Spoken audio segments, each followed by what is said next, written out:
Hi everyone. So today I am not going to be planting anything. I am just going to be doing a bit of garden cleanup. I've got some tomato plants that I think have hit the dust and they're looking a bit tatty.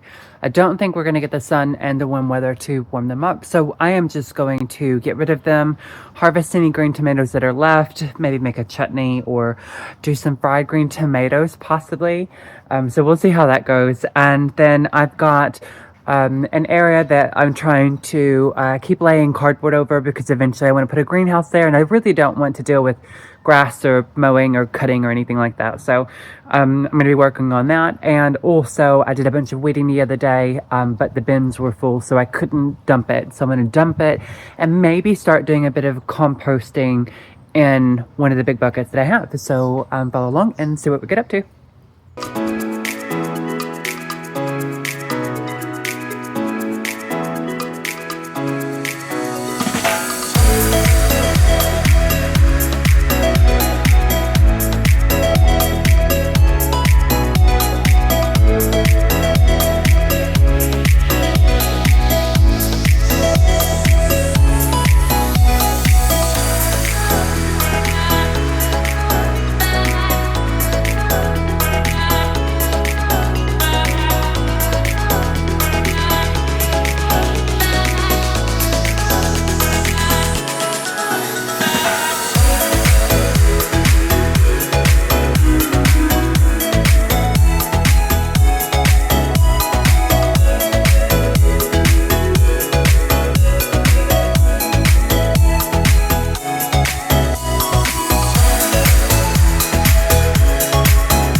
Okay, so I think it's time to call it quits. The midges are starting to get out. So, show you what we've done so far. Come on, Keith.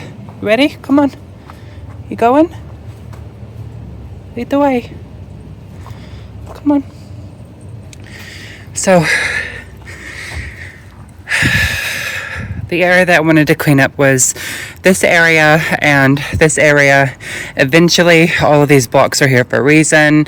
That is because I'm going to do some raised beds. It's probably too wet to do the foundations for them. But at some point, this entire area from here all the way to there will be raised beds for vegetables and hopefully a really lovely rendered potager. So the rooks are kind of in the way. There's a couple of things that I did. I had tomatoes growing here during the summer. I think I didn't get the yield off of them that I wanted to. I probably didn't fertilize them enough, and also I think I got them started a bit late, but it was a fun project nonetheless. So one of the things that you saw me doing was chopping up all of the tomatoes because I'm going to chop and drop them throughout these beds. I don't have space for compost heap, so I'm just kind of mixing it in. I also salvaged all of the soil. I'm sure the tomatoes probably knackered it, but again, it's got a lot of kind of compost and stuff in it, and I've got heavy clay soil, and so if I can sprinkle this throughout the beds, it will eventually work its way into the ground and hopefully make it a bit more kind of porous. Also went through and did a bit of weeding. So there is a bit of landscape fabric down in some of this area and a bunch of mulch. And this is just because I want to keep the weeds off until I'm ready to pour the foundations. You can kind of see I've already trenched them, but most of them are kind of covered up with mulch. So at some point I'll be able to take you through that. Also as well as if you see, I've started digging on a pond area because was trying to berm up the soil, and I've just got some shredded paper down to just kind of act as a weed barrier for now. So if you wonder what that white stuff is, that's what that is. One of the other things that you saw me do was to get rid of a bunch of rubbish and grass and clippings and thorns and all sorts of stuff that I'd left piled here because the bins were full. So what I've done is I've laid some fresh cardboard down. This entire area at some point in my dream of dreams will be a greenhouse. So I've kind of been, I've left it there. And the entryway will be probably there in between this eventual arch of kind of winter jasmine. So I'm really looking forward to seeing these kind of grow in.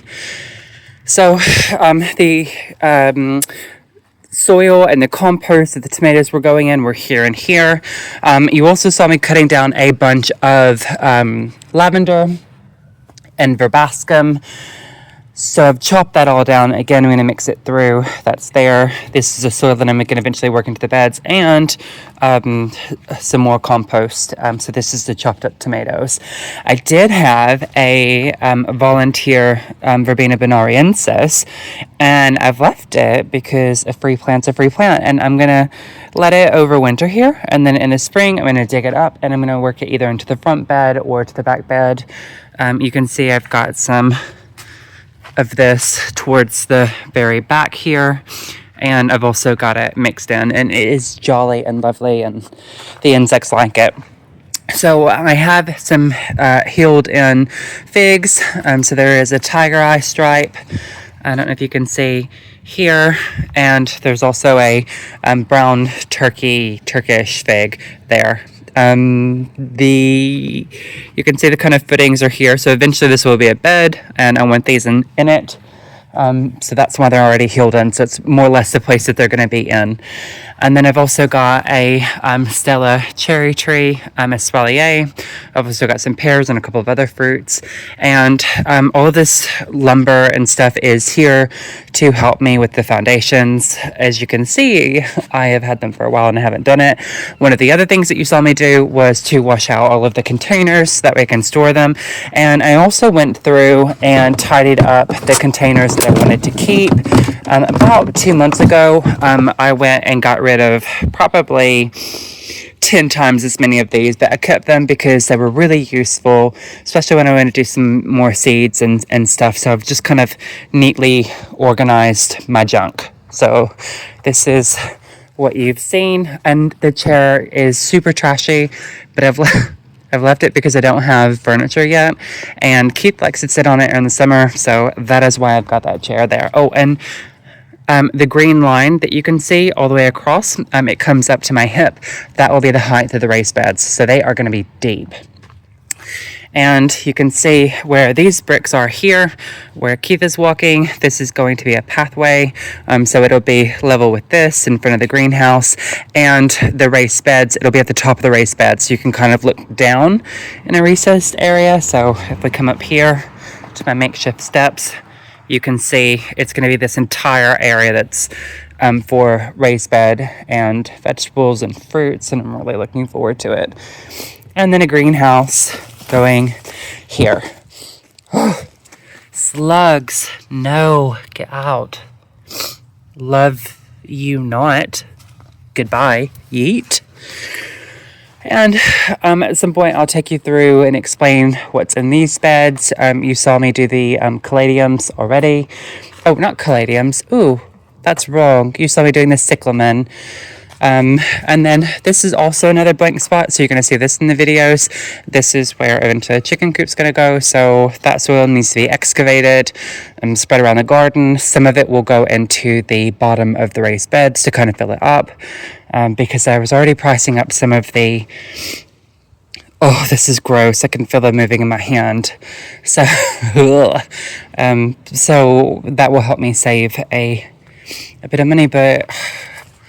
I am really pleased to have tidied all of that up. I feel much better. It might be junky to some of you, but at least it's organized junk, and it's not going to be there forever. I also have a propagated brown turkey fig here. I've also got an olive tree, and this is a hardy guy. He stays out all year round. And then I couldn't get rid of these. I just felt too sad for them, so I've left them, but I think that's probably kaput. Some more blocks, and check out this fuchsia. Look at it, isn't it beautiful? Hi guys. And this autumn color, really nice. That's all.